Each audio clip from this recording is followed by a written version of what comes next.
Sejak Maret 2020, pandemi COVID-19 diketahui pertama kali menular di Indonesia. Hingga saat ini, hampir seluruh provinsi di Indonesia tersebar wabah virus ini. UMKM turut merasakan dampak penurunan yang luar biasa. Mulai dari penghentian operasi usaha sementara hingga betul-betul menutup total usahanya. Banyak yang terjadi hampir di semua daerah. Perekonomian Indonesia merupakan isu yang paling penting, apalagi dengan pengaruhnya sekarang terhadap wabah COVID-19 dimulai sejak awal tahun 2020. Virus corona menular dengan sangat cepat melalui apa saja dan bisa menginfeksi siapa saja. Tentunya, hal ini dapat diantisipasi dengan menggunakan alat pelindung diri atau APD.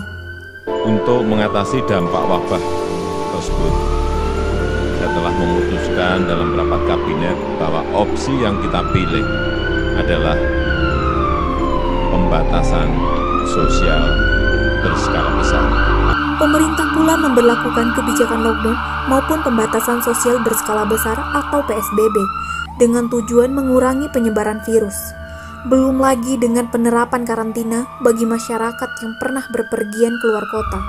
Pandemi COVID-19 menyebabkan penurunan pertumbuhan ekonomi seiring bertambahnya orang yang diinfeksi. Menurut Center of Level on Economic, efek dari wabah ini, masyarakat kehilangan mata pencaharian. Pasalnya, semua sektor terbengkalai membuat para pekerja tak bisa melanjutkan pekerjaannya. Ini membuat masyarakat sangat sulit untuk memenuhi kebutuhan sehari-harinya. Persoalan pandemi COVID-19 sangat berpengaruh pada menurunnya produktivitas usaha kecil, mikro, dan menengah atau UMKM di masyarakat. Melalui program pemulihan ekonomi nasional pemerintah pusat tahun 2021, sektor UMKM diharapkan dapat bertahan menghadapi dampak pandemi COVID-19. Salah satunya dengan memperkuat ketahanan pada sektor usaha mikro kecil menengah atau UMKM melalui kebijakan digitalisasi agar pelaku UMKM bangkit. Program ini akan berpotensi mengurangi dampak pelaku usaha pada masa pandemi COVID dan mengatasi jumlah pengangguran akibat dari pemutusan hubungan kerja. Oleh karenanya, pada sektor ekonomi, para pelaku UMKM tidak lagi dipandang sebagai bagian alternatif penyelesaian persoalan nasional, melainkan menjadi tulang punggung atau pondasi pemulihan ekonomi negara.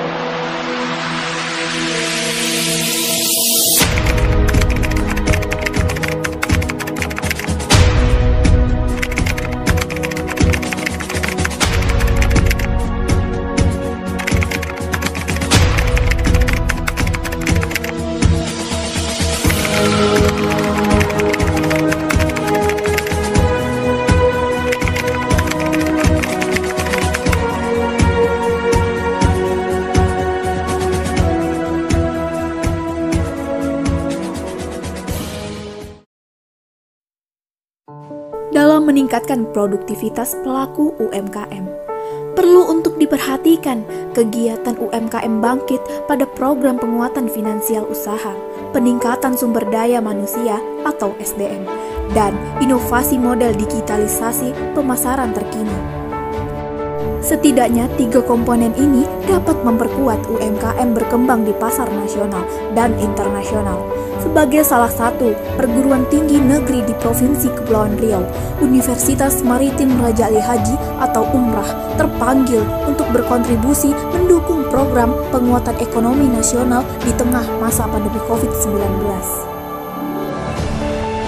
Lembaga Penelitian dan Pengabdian Masyarakat dan Penjamin Mutu atau LP3M menetapkan pelaksanaan dan penetapan tahapan-tahapan kegiatan kuliah kerja nyata atau KUKERTA tahun 2021. Sasaran KUKERTA merupakan pelaku usaha UMKM dengan tetap memenuhi prinsip-prinsip dasar kompetensi akademik, kewirausahaan, dan profesional yang menghasilkan program pengabdian di masyarakat yang dimiliki nilai mutu, relevan, dan bersinergis dalam meningkatkan pemberdayaan masyarakat.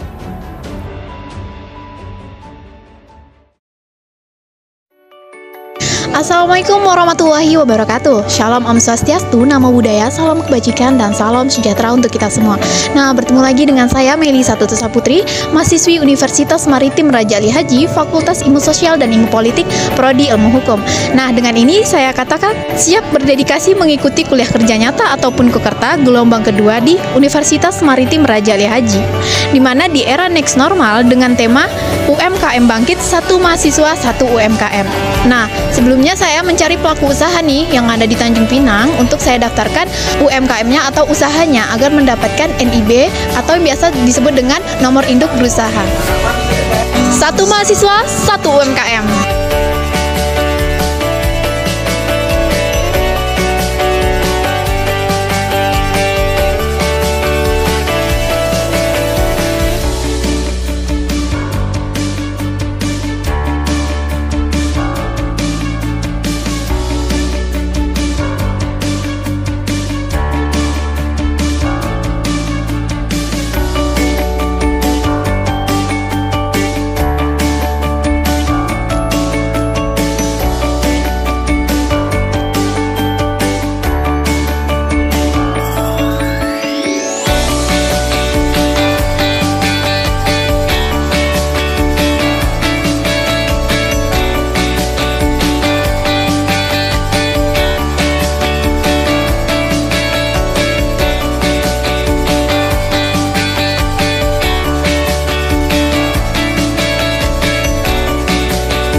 Oke, sekarang saya sudah bersama dengan owner atau pemilik dari Secangkir Coffee. Benar dengan Bang Denny?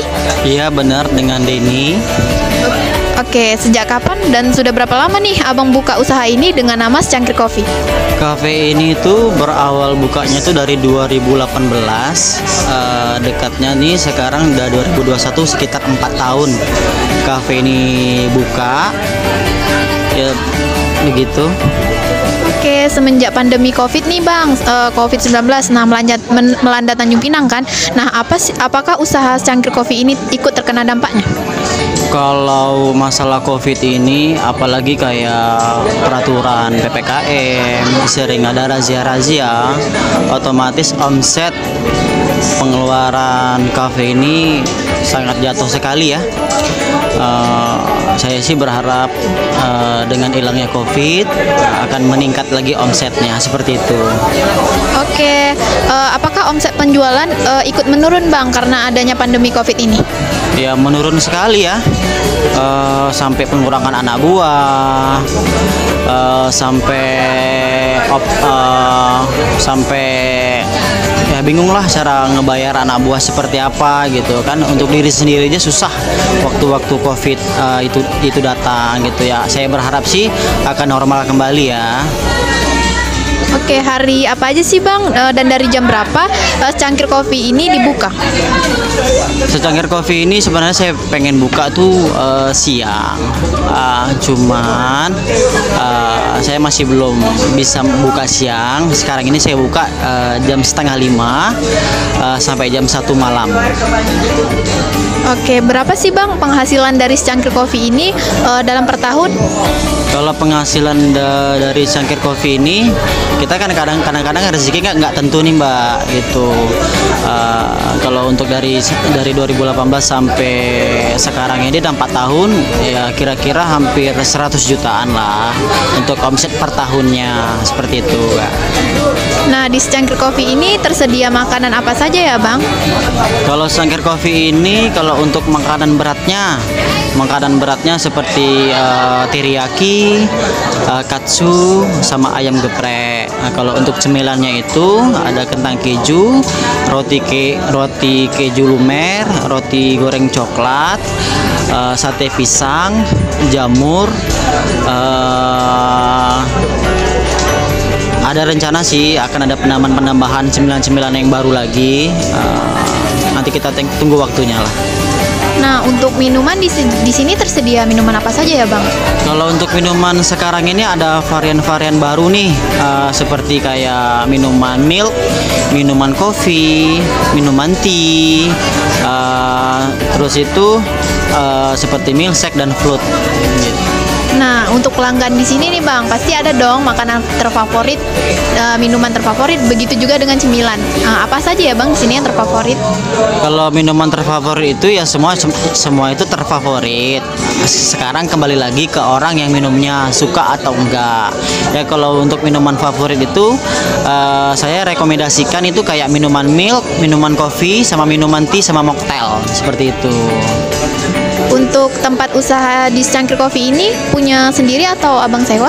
Kalau usaha di tempat ini usaha izin untuk usaha menengah ke bawah. Sini punya pemerintah. Jadi setiap bulannya kita harus bayar iuran untuk penyewaannya itu sendiri. Oke, harapan ke depan nih, Bang, untuk usaha Cangkir Coffee ini bagaimana? Ya saya harap sih akan kembali normal lagi, akan jadi lebih baik lagi, omset akan meningkat lagi, dan saya akan kalau bisa merekrut orang yang tidak bekerja untuk bekerja di kafe ini, gitu kan. Saya mau menceritakan nih motivasi saya berdagang dulu. Saya berdagang dulu itu memang awalnya satu modal ilmu dan modal niat ya. Dari awal saya buka usaha ini, sebelum itu saya pernah jadi manajer dulu, pernah mempelajari dulu apa-apa yang susah, bidang apa yang saya geluti, dan saya yakin kalau misalnya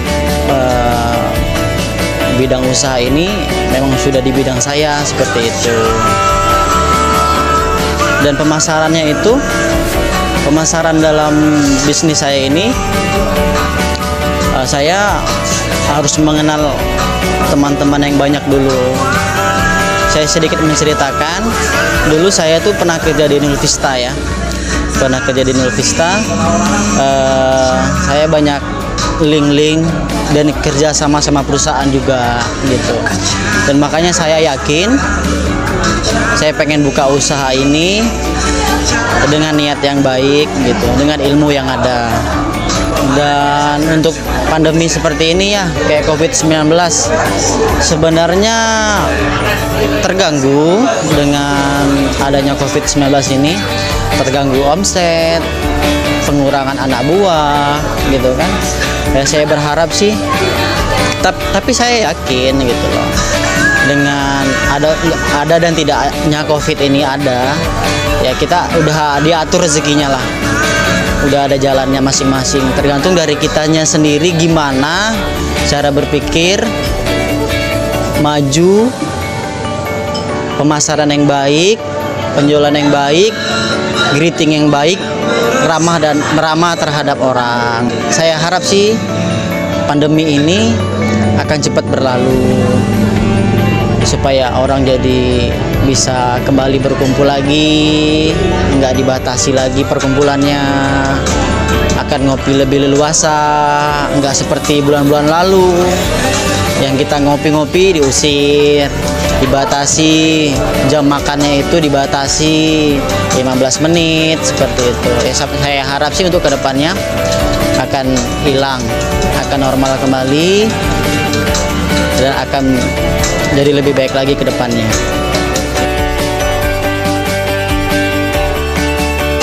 Oke, dengan ini saya serahkan nomor induk berusaha kepada Bang Denny selaku pelaku usaha atau owner dari Secangkir Coffee. Nah, kegunaan NIB ini, Bang, sebagai tanda pengenal pelaku usaha dari Secangkir Coffee, sehingga Abang bisa mengajukan izin usaha ataupun izin komersial dan operasional.